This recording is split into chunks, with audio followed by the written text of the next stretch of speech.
भारत का बजट और हमारी इस खास पेशकश के दौरान हमने अलग अलग सेगमेंट्स के बारे में बात की है। हमने महिलाओं की, किसानों की, व्यवसायियों की, खासतौर पर एमएसएमईज की अपेक्षाओं पर काफ़ी विस्तार से चर्चा की है और इन तमाम सेगमेंट्स के कई बड़े एक्सपर्ट्स मेरे साथ जुड़े जिनसे हमने बातचीत की और पता लगा कि क्या क्या अपेक्षाएं हैं, क्या क्या संभावनाएं देश के विकास में इन सारे सेगमेंट्स की हो सकती हैं। आज बहुत ही महत्वपूर्ण सेगमेंट की हम बात करेंगे, वो है रक्षा क्षेत्र।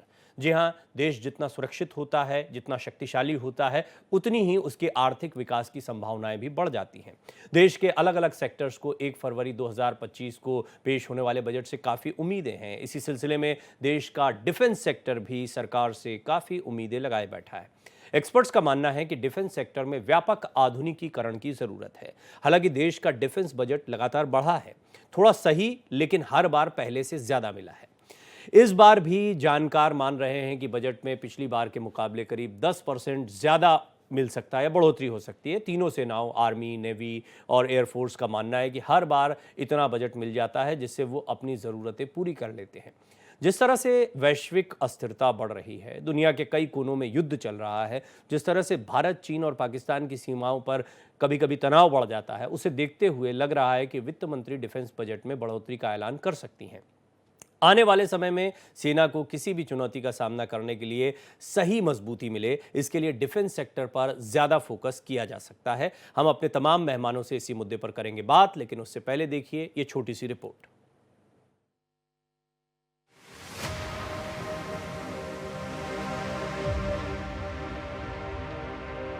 सरकार पूरी करेगी सेना की डिमांड।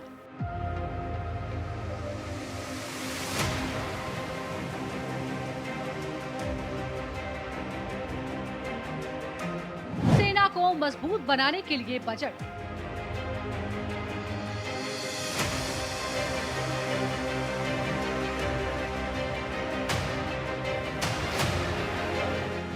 भारत का रक्षा बजट कितना बढ़ेगा?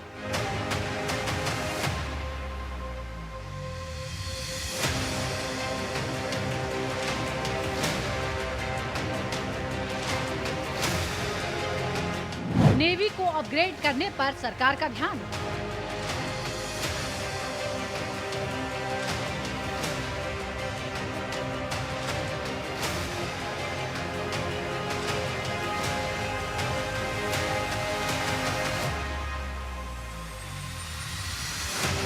डिफेंस एक्सपोर्ट को बढ़ाने पर सरकार का फोकस।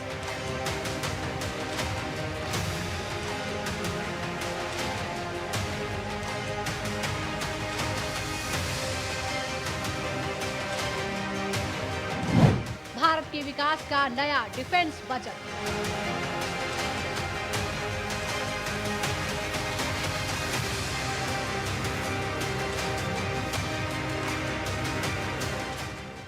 स्वदेशी रक्षा से विकास का बजट।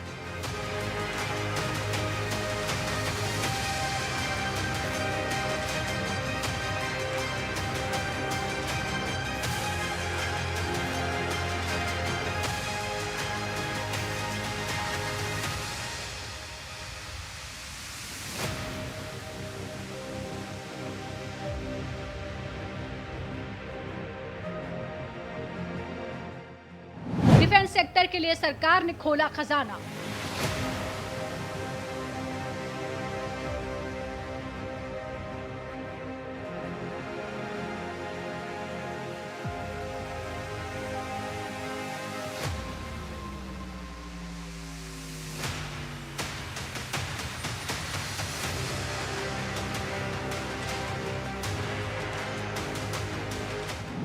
बजट से मजबूत होगा रक्षा कवच।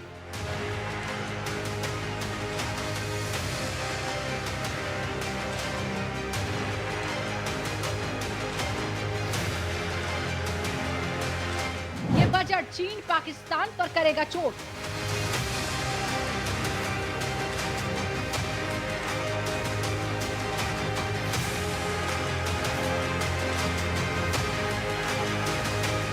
चीन की चिकन नेक साजिश पर बजट से होगी चोट।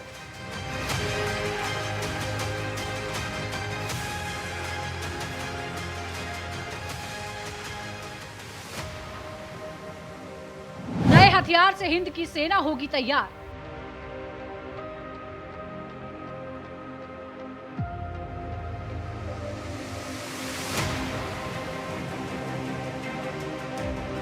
नए बजट से सेना का हाई होगा जोश।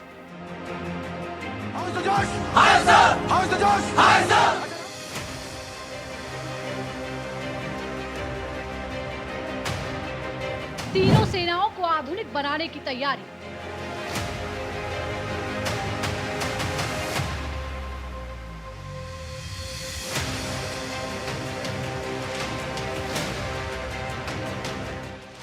पड़ोसी देशों को परेशान कर देगा रक्षा बजट।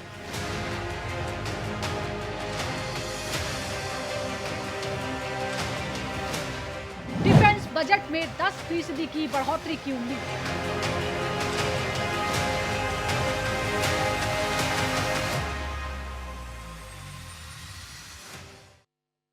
तो मेरे साथ कुछ जाने माने एक्सपर्ट्स जुड़ेंगे जिनसे हम बातचीत करेंगे और कई ऐसे बिंदु हैं जिन पर रक्षा बजट के लिए बात की जा सकती है। लेकिन आगे बढ़ें उससे पहले आगामी बजट में रक्षा खर्च और सेना के लिए किए जाने वाली परियोजनाओं को लेकर रक्षा विशेषज्ञ retired major general P K. Sehgal ने क्या कुछ कहा है वो भी आपको सुनवाते हैं।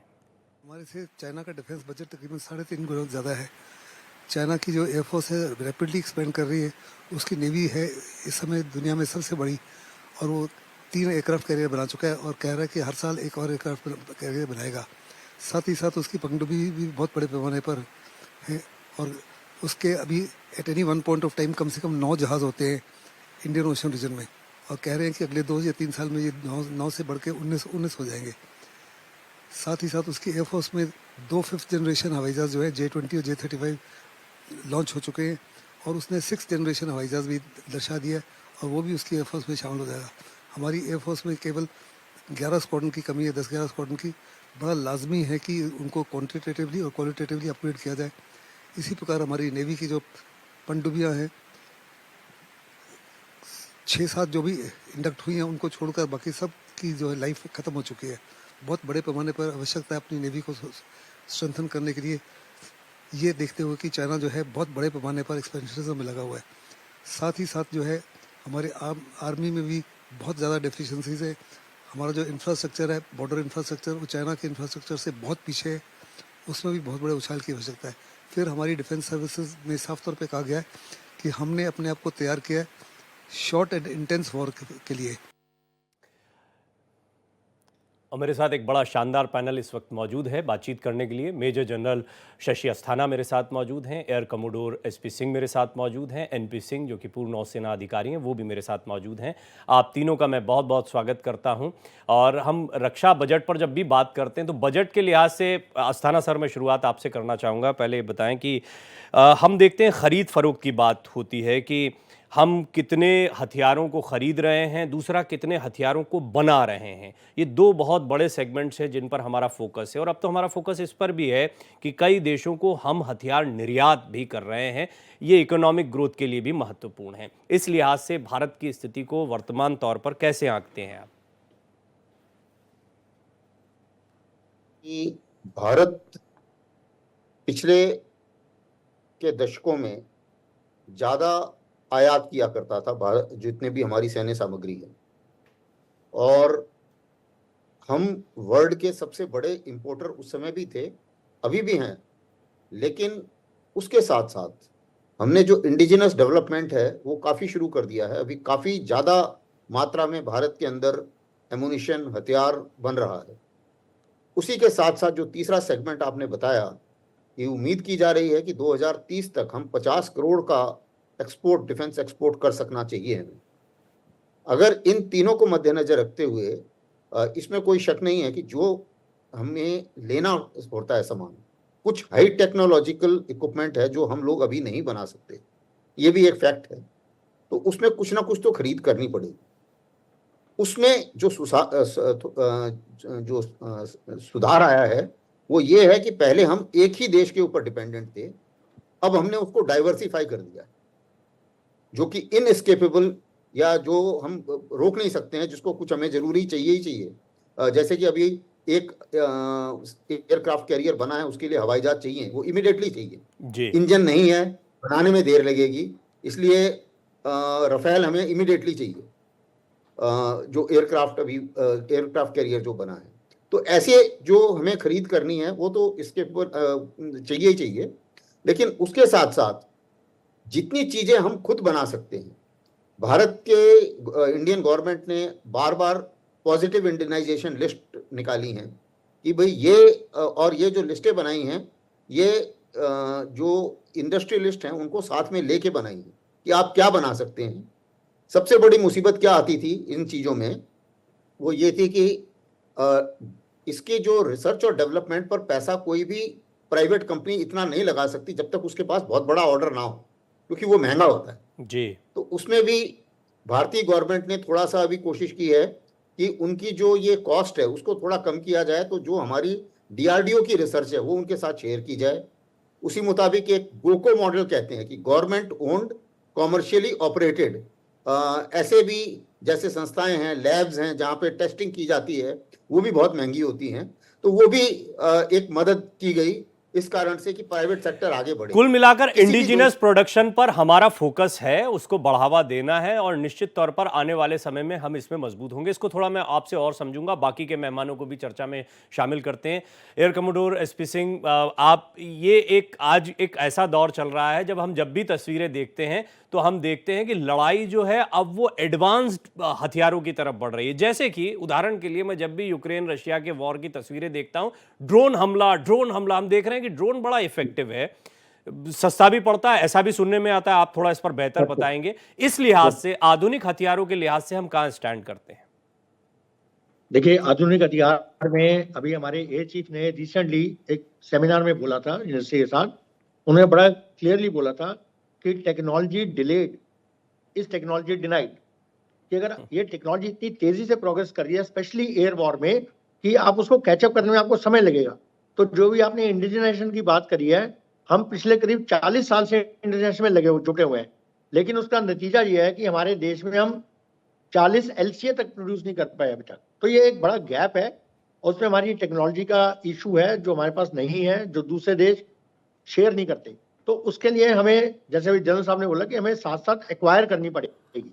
जब तक हम पूरे आत्मनिर्भर नहीं हो जाते तो उसे समय लगेगा। अब कंपैरेटिव में जो हमारी थ्रेट है वो थ्रेट है मेन चाइना से। अब चाइना देखिए, हमारे जो जनरेशन एयरक्राफ्ट है उसका वो 6th जनरेशन एयरक्राफ्ट तक पहुंच गया है, जो बहुत ही केपेबल है। और जैसे बताया था 5th जनरेशन का उसका 2 जहाज है और उन दोनों में से एक जहाज वो फाइनली पाकिस्तान को भी दे रहे हैं। तो इसके कारण जो हमारी थ्रेट है वो बहुत ज्यादा बढ़ जाती है। और हमारे पास जो है टेक्नोलॉजी में सिर्फ 4.5 जनरेशन का एयरक्राफ्ट है जो रफाल है, जो भी आया, और बाकी Su-30 है जो उसको मैच करें। तो हमारे पास टोटल जो हमारे पास 42 फाइटर्स कौन होनी चाहिए थी, उसकी जगह सिर्फ 31 बची हैं और आने वाले समय में 29 हो जाएंगी। तो हमें एक स्ट्रेंथ भी चाहिए और टेक्नोलॉजी भी चाहिए। अब ये 2 चीजें जो है, साथ साथ जो आपने बोला, जो रशिया यूक्रेन वॉर है उसमें अभी पूरे वॉरफेयर का, एयर वॉरफेयर का सिस्टम चेंज हो गया। मैक्सिमम जो है ड्रोन से अटैक हो रहे हैं। देखिए, ड्रोन में क्या होता है, आपका कोई पायलट नहीं जा रहा, उसकी कोई इतनी ट्रेनिंग की जरूरत नहीं है, ड्रोन ऑपरेटर सिर्फ ट्रेन करेंगे और दूर बैठे होते हैं और उसके बाद जाके ड्रोन डैमेज कर पाते हैं एनिमी एरिया पे। तो ड्रोन वॉरफेयर जो है अभी आज का मॉडर्न वॉरफेयर का एक मेन मुद्दा बन गया है। और जो कॉस्ट आपने पूछी है, अगर एक जहाज की, एक फाइटर जहाज की कॉस्ट में कम से कम आपके पास 100 से 150 ड्रोन आ सकते हैं। तो ये कॉस्ट वाइज जो बहुत ज्यादा कॉस्ट इफेक्टिव है। और इसका क्या है, यूज एंड थ्रो, आप मतलब उसको कामिकाज़े ड्रोन, जैसे शाही ड्रोन जो रशिया यूज कर रहा है यूक्रेन के केस, हम एग्जैक्टली अभी कहां स्टैंड कर रहे हैं सर? मैं ये जानना चाह रहा था कि हम स्टैंड कहां कर रहे हैं इसमें। देखिए, ड्रोन टेक्नोलॉजी में अभी हमारे पास, अभी हम जो भी है बहुत ही नेसेंट स्टेज में है। हमारे पास अभी ड्रोन इतने खुद डेवलप नहीं कर पाए हैं और ड्रोन के मैक्सिमम पार्ट्स बाहर से इंपोर्ट होकर आते हैं, हम असेंबल करते हैं। जो हमने जो रिसेंट ड्रोन खरीदे हैं जो अमेरिका से, रीपर ड्रोन, वो बहुत ही इफेक्टिव है और वो तीनों आर्मी, नेवी, एयरफोर्स को दिए गए हैं। पर उनका जो मेन मकसद है वो सर्वेलेंस है। वो आपको बता सकते हैं कि दुश्मन कहाँ है, दुश्मन के जहाज कहाँ पर है, शिप कहाँ पर है, टैंक कहाँ पर है, वो सर्वेलेंस कर सकता है और थोड़ी बहुत उसमें मारक क्षमता है। हमें चाहिए यूकैप, जैसे अनमैन्ड कॉम्बैट एरियल व्हीकल, जो वेपन को लॉन्च कर सकते हैं। उसकी डेवलपमेंट DRDO भी कर रहे हैं और अब नहीं तो हमें किसी दूसरे देश से खरीदने पड़ेंगे। तो ड्रोन में भी हम जी। चाइना से बहुत पीछे हैं। तो सिंह साहब, मुझे ये बताएं कि हम जब भी नौसेना की बात करते हैं तो समुद्री सीमाओं की सुरक्षा, कई स्ट्रैटेजिक पॉइंट्स हैं जिनके बारे में हम बात करते हैं, और हम देखते हैं कि कई देशों से हमारे संबंध जो हैं मजबूत होना इसलिए भी ज़रूरी है ताकि हमारी समुद्री सीमाएं सुरक्षित रहें। वर्तमान दौर में टेक्नोलॉजी के लिहाज से या समुद्री सीमाओं की सुरक्षा के लिहाज से हम कहाँ स्टैंड कर रहे हैं और किन चीज़ों की आवश्यकता है?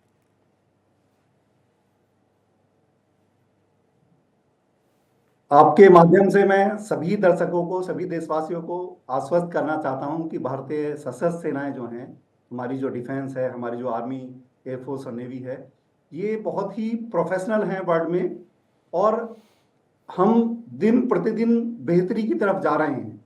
अब दो तीन चीजें हम देखेंगे कि अभी हमने देखा, जनरल साहब का पक्ष देखा, आर्मी का देखा, एयरफोर्स का देखा, और नेवी की जहां तक बात है तो मैं आपको बता दूं कि हमारे देश की जो कोस्टल लाइन है वो लगभग 7,500 किलोमीटर की है, और बहुत बड़ा threat perception in this age comes from the sea. और आपने देखा होगा, चाहे वो ट्रेड को लेकर हो, चाहे वो किसी दूसरे तरह के अटैक को लेकर हो, कोस्टल जो सिक्योरिटी है वो पूरा प्रभावित कर सकती है देश को, देश की अर्थव्यवस्था को और वैश्विक व्यवस्था को। तो नेवी का मजबूत होना बहुत ज्यादा जरूरी भी है, और आपने देखा होगा पिछले 1 साल, 2 साल, 3 साल में जो भी डेवलपमेंट हुए हैं, क्योंकि हम देख रहे हैं कि पिछले कई सालों से जो ये पूरा विश्व है, पूरी जो जियो पॉलिटिकल सिचुएशन है, जहां तहां कॉन्फ्लिक्ट चल रहे हैं, ठीक ठाक वार हो रहे हैं। एक तरफ यूक्रेन और रूस का था, तो दूसरी तरफ हम देख रहे थे कि पिछले 1.5 साल से जो इजराइल और हमास के बीच में था, बीच में जो हुती, लेबनान और जितने भी समुद्र में जो लुटेरे, जिन्हें हम कह सकते हैं सिंपल भाषा में, तो समुद्र में काफी डिस्टरबेंस क्रिएट करने की कोशिश की जाती है। और आपने देखा होगा कि भारतीय नेवी का role all of a sudden पिछले कुछ वर्षों में एक ग्लोबल, एक ब्लू वाटर नेवी के रूप में उभरा है, जहां हमने एक वैश्विक, एक लॉ एंड ऑर्डर को कंट्रोल करने की समुद्र के अंदर जो रोल कभी सिर्फ एक विकसित देश अमेरिका या रूस करते थे, आज वो पूरा रोल भारत ने निभाया। कहीं भी किसी भी देश के जहाज को कोई भी चैलेंज रहा है, भारतीय नौसेना ने बहुत ही त्वरित एक्शन ली है, बहुत ही फास्ट एक्शन ली है और रेस्क्यू किया है। लगभग 100% केसेस में भारत ने हेल्प की है अनेक देशों के जहाज को, जो मर्चेंट थे, और यातायात को, और जो जितने भी समुद्री जो व्यापार होता है सारा समुद्र के थ्रू होता है, हम जानते हैं, तो उसमें बहुत मदद की है। और भारतीय नौसेना आज जो है, देखिए हम कहाँ थे, कहाँ हैं और कहाँ जाना है, तो सुधार का स्कोप तो हर दिन रहेगा, हर वर्ष रहेगा, हर बजट में हमारी डिमांड होगी।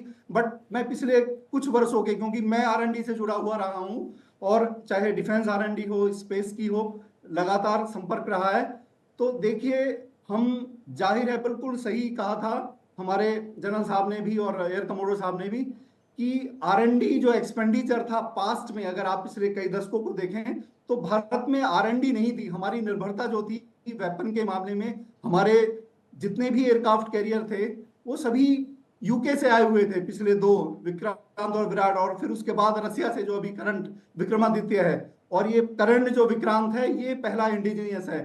तो ये अपने आप में एक बड़ी उपलब्धि थी। इसी तरह सबमरीन हम अपनी बना रहे हैं, हमारे फ्रिगेट, हमारे डिस्ट्रॉयर, तो हमारे इवन सर्वे शिप्स, हमारे ऑयल टैंकर।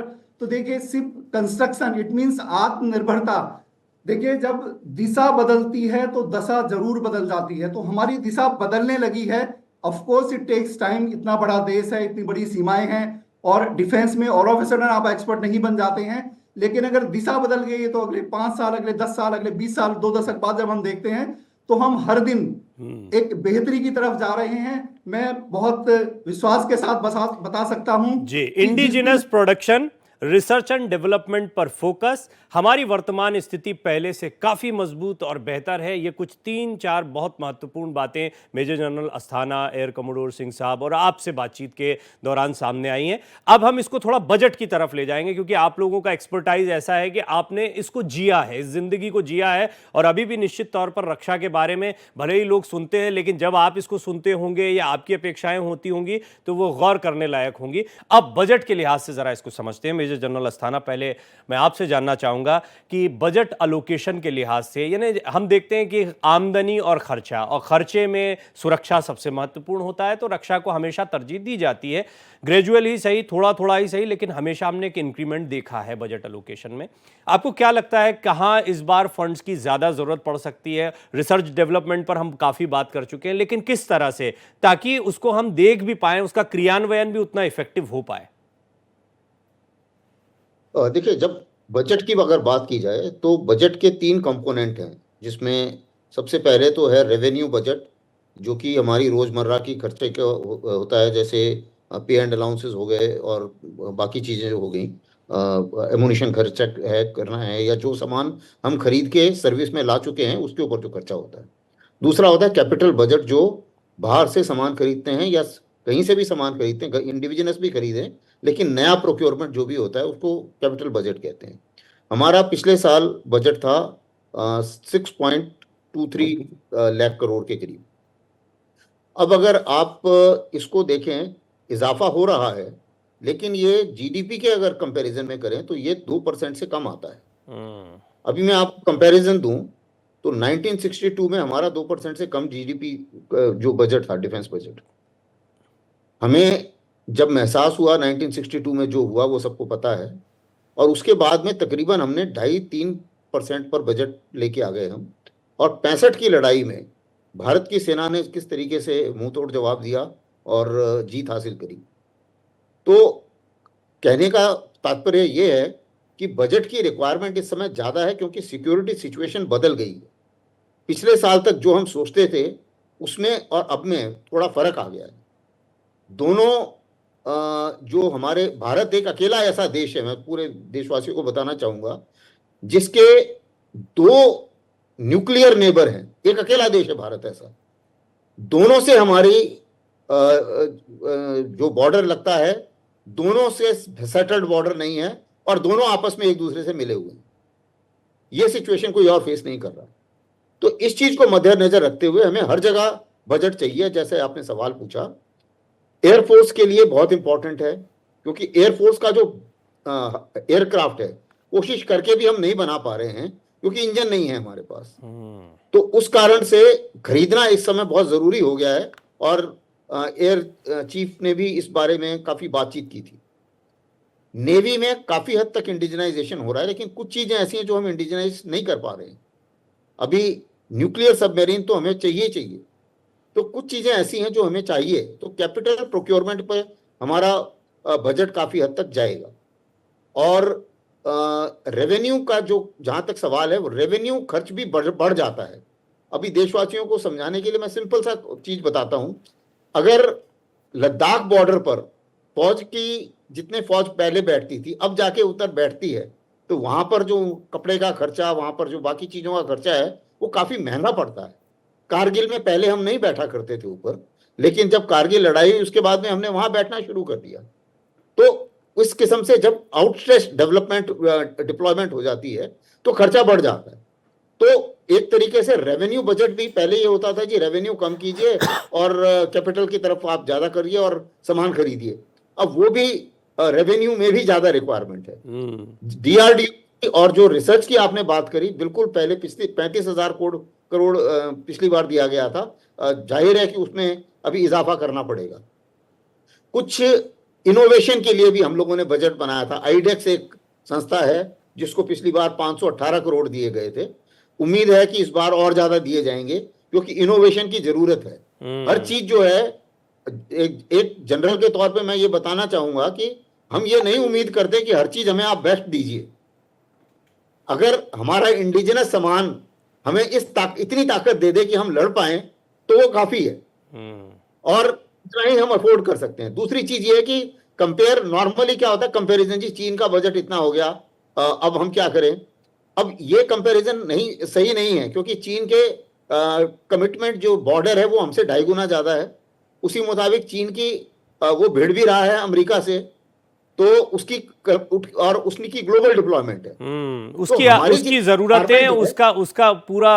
अरे हम बड़ा उदाहरण मेजर जनरल अस्थाना इजराइल का ले सकते हैं। छोटा देश होने के बावजूद टेक्नोलॉजी, रिसर्च एंड डेवलपमेंट के मामले में दुनिया की किसी बड़ी ताकत से पीछे नहीं है, क्योंकि उन्होंने रिसर्च पर बड़ा काम किया है। और देखिए चारों तरफ से घिरा होने के बावजूद कितना शक्तिशाली है। नो डाउट इसमें स्ट्रेटेजिकली कौन सा देश आपके साथ में है, कौन सपोर्ट कर रहा है। अब यूक्रेन रशिया से भिड़ ही रहा है, ये भी हम देख रहे हैं। तो बहुत सारे ऐसे बिंदु हैं जो हम देखते हैं कि युद्ध के ऐसे समय पर काम आते हैं। लेकिन भारत कभी भी युद्ध प्रेमी देश नहीं रहा है, रक्षा प्रेमी देश रहा है। अपनी सरहद की रक्षा करना, अपने स्वाभिमान की रक्षा करना, ये हमारा हमेशा लक्ष्य रहता है। हम किसी को छेड़ते नहीं है, कोई छेड़ता है तो उसको छोड़ते नहीं है, ये सिद्धांत सीधा चलता है। अब ऐसे में एयर कमोडोर सिंह साहब, एक जो अभी मेजर जनरल अस्थाना ने बात कही वो बड़ी इंपॉर्टेंट है, क्योंकि घूम फिरकर बात आएगी रिसर्च एंड डेवलपमेंट पर। और ये बात जब भी होती है तो दर्शक भी जब सुन रहे हैं तो उनको भी जानना चाहिए कि प्रोडक्शन के लिहाज से, यानी हमें कुछ भी दे दो हम उसको बनाकर यहां पर रख देंगे, लेकिन वो कुछ क्या बनाना है, वो टेक्नोलॉजी क्या है, वो आइडिएशन क्या है, ये इस पर काम दुनिया के दूसरे बड़े देशों में, बड़ी ताकतों में ज्यादा हो रहा है। हमारे यहां पर ये कमी कैसे पूरी हो सकती है? देखिए, मैं आपको एक चीज एग्जांपल देना चाहता हूं, जो जनरल साहब ने बताया, बड़े बिल्कुल सही बोला उन्होंने। इसमें चाइना ने पिछले 15 साल में क्या किया, उससे हमें आइडिया लग जाएगा। चाइना ने अमेरिका में और सिंगापुर में और जर्मनी में, फ्रांस में अपने टैलेंट को वहां भेजा, और जहां जितने जितने रिसर्च सेंटर थे उसको फंडिंग करी। फंडिंग चाइना करी। उससे फंडिंग के बाद उन्होंने क्या करा कि जो भी टेक्नोलॉजी का रिजल्ट है उसकी ओनरशिप हमारी रहेगी। तो आप सोचिए, चाइना ने वहां के टेक्निकल एसेट्स को यूज करके अपनी टेक्नोलॉजी प्रोग्रेस को बढ़ा दिया। ये जो है हमें नहीं किया। हमारा क्या, टेक्नोलॉजी ड्रेन हो जाता है, हमारा बाहर जाके वहीं रह जाते हैं और वहां से फिर वापस इंडिया में कुछ आते नहीं है।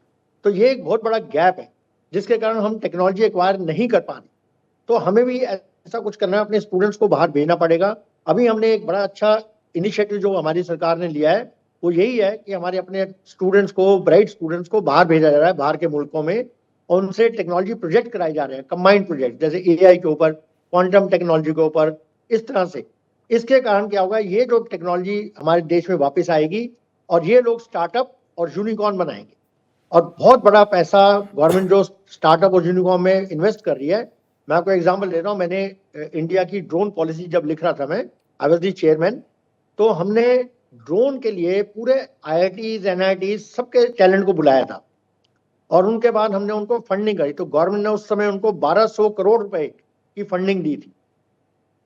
और इसके कारण क्या हुआ, हमारे यहाँ ड्रोन जो है, काफी तादाद में ड्रोन की स्टार्टअप्स बड़े बन के आ गए, और उसके कारण हमारी एक अच्छी प्रोग्रेस होगी। हमारे प्रधानमंत्री के आदेश से एक drone festival of India organise किया गया था इंडिया में, मंडपम जहां बनाए, और उसमें बहुत सारे यंग बच्चे अपने अपने ड्रोन के टैलेंट लेके आए थे और उनको प्रमोट किया गया। तो ये एक तरीका है जिससे हम R&D को डायरेक्ट प्रमोट कर सकते हैं। बीच के जो ब्यूरोक्रेटिक डिले है उसको कट ऑफ करना चाहिए। इसके कारण क्या होगा, डायरेक्ट जब आप टैलेंट से बात करेंगे, उनको पैसा देंगे, उनको मोटिवेशन देंगे, उनको आगे आने की जिंदगी का एक अच्छा सुनहरा सपना देंगे, तो जरूर अपने देश के लिए करेंगे। मैं मान के चलता हूं कि हमारे देश नहीं, का आपका सजेशन ये मुझे बहुत अच्छा लगा कि हम जो एग्जैक्ट जिस पॉइंट पर बात कर रहे हैं वहां पर आप बात को लेकर आए कि रिसर्च एंड डेवलपमेंट के लिए कैसे यंगस्टर्स को, स्टार्टअप्स को, अन्य लोगों को, रिसर्चर्स को कैसे मोटिवेट किया जा सकता है। और इसमें संभावनाएं भी बहुत है। जब इतना बड़ा बजट आ रहा है, फंडिंग हो रही, तो करियर के लिहाज से इन रिसर्चर्स के लिए इस फील्ड में जबरदस्त संभावना है। हम देख रहे हैं सेमीकंडक्टर को लेकर किस तरह से प्रोडक्शन पर तुरंत ही यहां आकर पूरा एक वो फेयर लग जाता है, उसमें तमाम लोग आते हैं, युवाओं की रुचि बढ़ती है। ये बहुत इंपॉर्टेंट है, इसको थोड़ा और समझेंगे। लेकिन उससे पहले NP सिंह साहब, एक ड्रोन पर बात आई, आप रिसर्च एंड डेवलपमेंट से आप भी जुड़े रहे हैं, थोड़ा सा ये बताएं कि क्या नेवी वॉरफेयर में भी एडवांसमेंट हुआ है? हम पनडुब्बियों के बारे में सुनते हैं, एक परंपरागत युद्ध समुद्र पर रहा है, हालांकि उसकी अपनी सीमाएं होती हैं, लेकिन क्या यहां भी कुछ एडवांसमेंट आया है? जी बिल्कुल। देखिए, जैसे जैसे टेक्नोलॉजिकल एडवांसमेंट होता है ग्लोबली, सो डिफेंस हमेशा आगे रहती है, अग्रणी रहती है, तभी हम किसी भी चुनौती का सामना कर सकते हैं। अगर आप नेवल फ्रंट पर देखेंगे, एक इससे पहले मैं एक पॉइंट कवर कर देता हूं, क्योंकि मैं चाइना भी ट्रैवल करता रहा हूं काफी बार, लगभग 90 के दशक से, 90 से, और कई बार ट्रैवल किया जी। तो 80 के दशक से देखिए हमने जो काम 2010 के बाद शुरू किए हैं या 2013 के बाद शुरू किए हैं, जिस जिस रेट पर स्पेशली R&D में इन्वेस्टमेंट वो चाइना में 80 के दशक में शुरू हो गया था, और उनकी विकास दर तब से 80 के दशक से मिड 80 से उनकी विकास दर जो है 6-7-8% कंसिस्टेंट रही है पिछले 3 दशक से लगभग। उनकी जो इकोनॉमी पहुंच गई 15-16-17 ट्रिलियन पहुंच गई। अगर आप 80 के दशक में कंपेयर करते भारत से तो बहुत ज्यादा गैप नहीं था, लेकिन उनका जो विकास दर रहा है बहुत तेजी से रहा है। और जब इतनी बड़ी इकोनॉमी हो गई तो पिछले 10-15 सालों में आप देखेंगे कि डिफेंस के ऊपर, जब हमारे पास 2 एयरक्राफ्ट कैरियर थे, जब एक था हमारे पास विक्रांत तो उन पर एक भी नहीं था, जब हमारे पास 2 थे तब भी एक नहीं था उनके पास। लेकिन उसके बाद पिछले 10-15 सालों में उन्होंने लगातार इतना काम किया क्योंकि इकोनॉमी इतनी बड़ी हो चुकी थी। एंड प्रोबेबली आज हम उस स्टेज में हैं जहां हम, क्योंकि 2013 या 14 तक हमारी इकोनॉमी लगभग $2 ट्रिलियन थी जी, और पिछले 10 सालों में ही अब हम लगभग 4 ट्रिलियन के आसपास पहुंच गए हैं। तो देखिए 10वीं पोजीशन में नहीं थे और आज 3rd में जाने को तैयार हैं या 4th में जाने को तैयार हैं इसी साल में। तो देखिए ये जो ग्रोथ हो रही है, इसका आगे चलकर डिफेंस की प्रिपेयर्डनेस, एक्विजिशन, कैपिटल, रिसर्च, हर एक चीज पर प्रभाव पड़ेगा।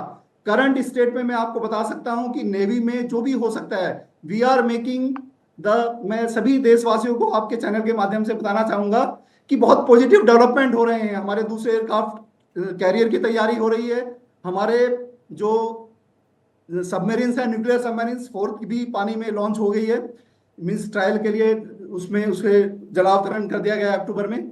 तो हम 2016 से ही न्यूक्लियर सबमरीन बनाने में भी, और मिसाइल्स देखिए आप, भारत को इस समय जो चाइना को अगर कोई थ्रेट है, मैंने एक आर्टिकल पढ़ा था चाइनीज जो उनका जो न्यूज होता है गवर्नमेंट का, कि भारत के पास ब्रह्मोस जैसी मिसाइल, पृथ्वी, अग्नि, आकाश, नाग, त्रिशूल, हमारा जो मिसाइल सिस्टम है, जो इसरो ने जो तरक्की की है, DRDO और इसरो ने जो मिलकर किया है, क्योंकि मैं भी लगभग 25 सालों से DRDO और इनसे, इसरो से एसोसिएटेड रहा हूं, तो जो चेंजेस आए हैं, जो माइंडसेट में चेंज आए हैं, जो एक सैटेलाइट लॉन्च करते थे पहले कई सालों में एक, आज वो इस लेवल में पहुंच गए हैं कि वो 1 महीने में भी लॉन्च कर सकते हैं, 3 महीने में कर सकते हैं। पहले उसे 1 साल पर लाया गया। नहीं, आपने तो जो चाइना वाला progress हो रही एग्जाम्पल है। दिया वो बहुत महत्वपूर्ण है, मैं इस पर आना चाहूंगा। और क्योंकि अब हम क्लोजिंग सेगमेंट की तरफ बढ़ेंगे तो उसमें मैं आप युवाओं के लिए आप तीनों का ही क्या संदेश रहता है, उनको कैसे इंकरेज करेंगे रिसर्च एंड डेवलपमेंट के लिए, और दूसरा आप जो चाइना का एग्जाम्पल दे रहे थे वो महत्वपूर्ण है कि हम असेसमेंट कैसे करते हैं। देखिए, ये असेसमेंट कैसे हो, इसका तो बड़ा सिंपल तरीका है कि जितनी टेक्नोलॉजी, जो हमारा इंडिजिनस कंटेंट, हमारे जो डिफेंस में जो इक्विपमेंट है, जो इक्विपमेंट प्रोफाइल है हमारी, या जितना इक्विपमेंट हमारे पास है उसमें से कितना % अभी हमारा इंडिजिनस हो गया, ये एक डायरेक्ट असेसमेंट है कि हम कितने सक्सेसफुल हुए। उसी मुताबिक कितना हमने एक्सपोर्ट करा, ये भी आपकी ताकत को दर्शाता है कि आप कितने सक्सेसफुल रहे बनाने में और एक्सपोर्ट करने में। और जैसा कि आपने कमेंट्री में उससे पहले ब्रेक में जाने से पहले भी आपने बताया था कि युवाओं के लिए इसमें क्या अवसर नजर आते हैं जी, तो वो भी मैं आपको बताऊं कि डिफेंस इंडस्ट्री एक बहुत बड़ी इंडस्ट्री के तौर पे उभर के आने वाली है, जो ना सिर्फ काम जनरेट करेगी, फॉरेन एक्सचेंज भी जनरेट करेगी, और जितने भी बड़े बड़े देश हैं, चाहे अमेरिका है, चाहे जितने भी हैं, वहाँ पर प्राइवेट इंडस्ट्रीज जो हैं वो कमाती हैं। और अमेरिका तो कई जगह जगह लड़ाई भी इसी चक्कर में करा देता है कि हथियार बेचने हैं और प्रॉफिट हो। तो अब अगर आप देखिए तो उस चीज को मद्देनजर रखते हुए ये एक अभी क्या हो गया है कि जितना ये लोग हथियार अमेरिका दोनों लड़ाइयों में इस्तेमाल कर चुके हैं वेस्टर्न कंट्रीज, उस अभी उनकी प्रोडक्शन कैपेसिटी कम है। तो एक अवसर भारत के लिए उभर के आ रहा है। कारण क्या है कि वो बना नहीं पा रहे हैं, और जो बना रहे हैं वो बहुत महंगा है। तो जितने भी कंट्रीज हैं जो ग्लोबल साउथ के कंट्रीज हैं, जैसे कि साउथ ईस्ट एशियन कंट्रीज हैं या मिडिल ईस्ट के कंट्रीज हैं, ये उतना महंगा खरीद नहीं सकते। चीन का सामान जो है वो रिलायबल नहीं है। तो चीन जो बना रहा है, अगर आप देखें उनको, वो बेच रहा है सिर्फ उन्हीं देशों को, या तो ज्यादा से ज्यादा पाकिस्तान के पास जाता है, या वो देश हैं जो कर्ज में डूबे हुए हैं BRI के, तो उनको जबरदस्ती खरीदवा देता है वो चीन। और उस हालत में भारत का सामान अगर हम लोग बनाते हैं तो वो हाथों हाथ बिकेगा। तो ये एक बड़ी अपॉर्चुनिटी उभर के यानी सामने आ रही है। मार्केट ग्लोबल लेवल होगा। पर मार्केट बहुत बड़ा है और भारत अगर इंडिजिनस प्रोडक्शन को बढ़ाता है और क्वालिटी प्रोडक्ट्स को लेकर आता है तो हाथों हाथ खरीदा जाएगा। और डेफिनेटली ये एक बहुत बड़ा चैलेंज होगा अमेरिका की, जो आप बात कर रहे थे, ऐसी कई बड़ी ताकतों को। तो उसके लिए भी हमको स्ट्रैटेजिकली तैयार रहना पड़ेगा और उसके लिए हम रहते हैं तैयार, हमारे संबंध जिस तरह के रहे हैं। एयर कमोडोर सिंह साहब, आपने रिसर्च एंड डेवलपमेंट की बात की, आप ड्रोन पॉलिसी को हेड भी कर चुके हैं, तो ये एक बड़ा महत्वपूर्ण रहेगा कि आने वाले दिनों में ड्रोन्स को लेकर आपको क्या लगता है, युवाओं के लिए किस तरह की अपॉर्चुनिटीज हैं और उनको क्या आप संदेश देना चाहेंगे? देखिए, ड्रोन की फील्ड जो है ये अपकमिंग फील्ड है और इसमें अभी पूरे वर्ल्ड में ये हमें एनपी रशिया सिंह साहब, यूक्रेन वॉर ये और एयर कमोडोर साहब से मैं पूछ रहा था, और अगर आप दोनों में से कोई भी जवाब देना चाहे पहले, क्योंकि मुझे लग रहा है दोनों ही बोल रहे थे तो अच्छा, एसपी सिंह साहब को सुन लेते हैं पहले जी। तो मैं ये कह रहा था, जो ड्रोन का जो हमारा मेन है, अभी ड्रोन वॉरफेयर एक मेजर वॉरफेयर का टूल बन चुका है। जैसे पहले होता था कि फाइटर जहाज भेजे जाएंगे एयर पार में, एयर पार पहले, जैसे आप देखिए इराक वॉर में जो यूएस ने किया था, या किसी भी दूसरी वॉर में पहले एयर अटैक्स किए जाते थे, उसके बाद जाके मिलिट्री आती, आर्मी जाती थी। तो इस तरह के अटैक जी जी जी, सुन पा रहे हैं हम आपको जी। एनपी सिंह साहब, आप, मैं चाहूंगा कि संपर्क अभी टूट गया है तो आप अपनी बात को भी कंटिन्यू करें। युवाओं के लिए अपॉर्चुनिटीज के लिहाज से कैसे देखते हैं, उनको क्या अभी आप संदेश देना चाहेंगे, अभी जो हम बातचीत कर रहे थे उसके माध्यम से? बिल्कुल, आपके माध्यम से मैं देश के समस्त युवाओं को एक आह्वान भी करूंगा और बताना भी चाहूंगा कि आज के समय में भारत में डिफेंस सेक्टर में इतने स्टार्टअप्स आ गए हैं, इतने प्राइवेट सेक्टर आ गए हैं, इतने डिफेंस के पीएसयूज हैं और वहां पर इतने इतने सारा काम हो रहा है कि मैं एक जस्ट आपको जो 23-24 का डेटा है एक्सपोर्ट का, defence export, that itself was a record 21,000 crore. ये एक बहुत भारत के लिए, एक आगे के लिए, ये युवाओं के लिए है मौका। और इस साल के जब आप नंबर देखेंगे तो और भी सरप्राइज होंगे, क्योंकि कई ऐसे प्रोडक्ट हमारे बन चुके हैं जिनकी डिमांड है और रिलायबिलिटी है। जैसा जनरल साहब ने बताया कि चाइना के हथियार तो बहुत ही मजबूरी वाले देश ले रहे हैं और उनकी क्वालिटी पर आज भी क्वेश्चन मार्क लगा हुआ है। तो क्वालिटी चाइनीज प्रोडक्ट की हम जानते हैं, लेकिन भारत में देर ही सही जो डेवलप हुआ है। देखिए, हमारे इसरो और डीआरडीओ ने मिलकर जो मिसाइल्स बनाई हैं, आप सोचिए कि जिस दिन, मुझे याद है कि जिस दिन भारत ने एंटी सैटेलाइट मिसाइल बनाई थी, जो 3 देश उस क्लब के मेंबर थे, जिस दिन हम चौथे बने। ऐसे बहुत सारी चीजें हो गई जहां हम टॉप 4 में आ गए हैं। इनफैक्ट हमारी ओवरऑल डिफेंस रैंकिंग भी 4th है वर्ल्ड में, we are in top 4, so 4th। So जब हम 4th में आए एंटी सैटेलाइट, जब 30,000 किलोमीटर प्रति घंटे की स्पीड से हमने एक सैटेलाइट को रियल टाइम में डिस्ट्रॉय किया था, तो पूरा विश्व एक अंदर उनके खलबली जरूर हुई थी, क्योंकि आज वो they can not play with अस।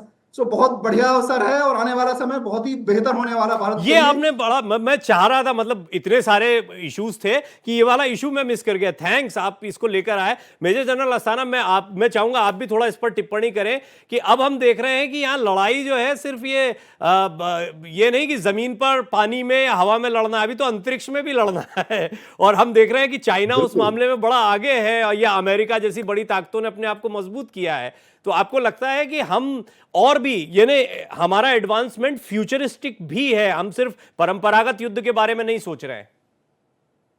बिल्कुल, स्पेस वॉरफेयर नई चीज है और उसमें ऑफेंसिव डिफेंसिव दोनों ही चीजें हैं। अपनी सैटेलाइट को बचाना और दूसरे की सैटेलाइट को मारना, ये दोनों ही कैपेबिलिटी होनी चाहिए, दोनों ही काबिलियत होनी चाहिए।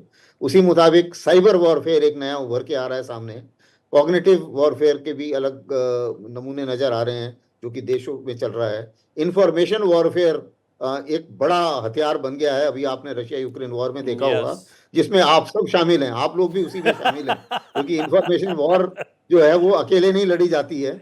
अभी मिसाल के तौर पे जब ये लड़ाई, जैसे कई लोग मानते हैं और हम सबका भी मानना है कि जब ये रशिया यूक्रेन लड़ाई को शुरू कराना था या यकीन करना था कि ये शुरू हो जाए, तो उस हालत में एक नैरेटिव बनाया गया कि रूस जो है बहुत भयानक खतरा है यूरोप के लिए। अब आप देखेंगे कुछ ही समय में, अभी वो उस लड़ाई को बंद कराने की ट्रम्प सोच रहे हैं। आप एक नैरेटिव देखेंगे बिल्डअप होता हुआ, वेस्ट के थिंक टैंक भी करेंगे, मीडिया भी करेगा कि चीन बहुत भयानक खतरा है। और तब क्या होगा कि जो हथियार उधर बेच रहे थे, उधर अब कैपेबिलिटी खत्म हो गई है हथियार खरीदने की, तो अब ये बोला जाएगा कि जापान आप खरीदिए हथियार, साउथ कोरिया खरीदिए, ताइवान खरीदिए, बड़ा भारत इंपॉर्टेंट है। देखिए आप हम मीडिया डिस्कशन में, लेकिन मीडिया का हथियार के तौर पर इस्तेमाल होना, ये सबसे और ये इतना बड़ा हथियार होता है क्योंकि ये लोगों की सोच को, सत्ताओं को बदल कर रख देता है। जहां लड़ाई ना हो रही वहां लड़ाई शुरू करवा सकता है, और चाहे तो ताकत इतनी बड़ी है कि कई जगहों पर शांति की स्थापना में सहयोगी हो सकता है। लेकिन बड़ी बड़ी ताकतें, चाहे आपने अमेरिका का भले ही हंसते हंसते एक थोड़ा सा जिक्र किया था, लेकिन कई जगहों पर लड़ाई करवा कर हथियार बिकाना, ये आपका जो पॉइंट था, इसको पूरी दुनिया जानती है, लेकिन फिर भी कुछ नहीं कर सकते। खैर सिंह साहब, आप भी इस पर अपनी टिप्पणी कुछ करना चाहें? अभी आपने अस्थाना साहब को सुना तो जरूर करें चलते चलते। जी बिल्कुल, देखिए सब कुछ जो वैश्विक हमें होता हुआ नजर आता है, हम देख रहे थे कि जो पिछली यूएस की सरकार थी तो किस तरह से डीप स्टेट से मिलकर और किस देश की सरकार बदलनी है, कहाँ रिजीम कैसे लाना है, कहाँ लड़ाई करानी है, और प्योरली रहा है। देखिए भारत की स्वीकार्यता विश्व में क्यों बढ़ती जा रही है, कारण स्पष्ट है, क्योंकि वर्ल्ड वार टू के बाद, वर्ल्ड वार टू तक यूरोप का विश्व पर दबदबा था, कॉलोनियल रूल था जहां तहां। जब वो खत्म होना शुरू हुआ, विश्व युद्ध 2 में जो है सारे जो यूरोप के देश थे आपस में लड़े, वीक हो गए, और वो यूएस के लिए अवसर बन गया और वो एक ग्लोबल पावर बन गए, सुपर पावर बन गए रादर। जब 2 सुपर पावर थी, सोवियत संघ और ये अमेरिका। लेकिन अमेरिका का रोल क्या रहा पिछले इतने सालों में? अमेरिका का रोल रहा है कि कहां हमें युद्ध करवाना है, किस तरह से वैश्विक जो जियोपॉलिटिकल हालात हैं उन्हें कंट्रोल करना है। ये एक ऐसा टॉपिक है सिंह साहब कि इस पर हम कभी और बात भी कर सकते हैं, इंटरेस्टिंग भी है। हालांकि हमारी ना तो वो पॉलिसी है, ना हमें किसी के पचड़े में पड़ना है, ना हम विस्तारवादी नीति अपनाते हैं। हमारा सीधा सा मानना है भाई, हमें अपने देश को विकसित राष्ट्र बनाने की तरफ हम बढ़ ही रहे हैं, 3rd लार्जेस्ट इकोनॉमी बनाने की तरफ बढ़ रहे हैं। हमको शांति से वो काम करने दो। हाँ, अब इसमें कोई परेशान हो जाता है चीन जैसा देश, तो उससे रक्षा करने के लिए खुद को तैयार भी रखना पड़ेगा, या पाकिस्तान या अन्य किसी पड़ोसी को अगर कभी कोई दिक्कत होती है तो उससे बचाने के लिए खुद को तैयार रखना पड़ेगा। लेकिन ये बड़ी दिलचस्प चर्चा रही, क्योंकि यहां पर हमने परंपरागत जो हम अपनी थल सेना की, जल सेना की, वायु सेना की बात करते हैं, इससे इतर हमने स्पेस वॉर को भी समझा है। हमने ये भी समझा है कि इंफॉर्मेशन वॉर जो मेजर जनरल अस्थाना ने इशू उठाया, ये भी कितना बड़ा है। और अब युद्ध का स्वरूप बदलता जा रहा है। आने वाले समय में जब हर चीज में एक एडवांसमेंट है, तो आपको क्या लगता है लड़ाई के तौर तरीके वही पुराने रहेंगे? नहीं, बिल्कुल बदलेंगे, और उसके लिए रिसर्च एंड डेवलपमेंट बहुत जरूरी है, और इस पर सबसे ज्यादा फोकस करने की जरूरत है बजट में भी। आप सभी का बहुत बहुत धन्यवाद करना चाहूंगा। मेजर जनरल अस्थाना आपका धन्यवाद, एनपी सिंह साहब आपका धन्यवाद, और एसपी सिंह साहब एयर कमोडोर वो भी हमारे साथ लगातार बने रहे चर्चा में, उनका भी बहुत बहुत धन्यवाद।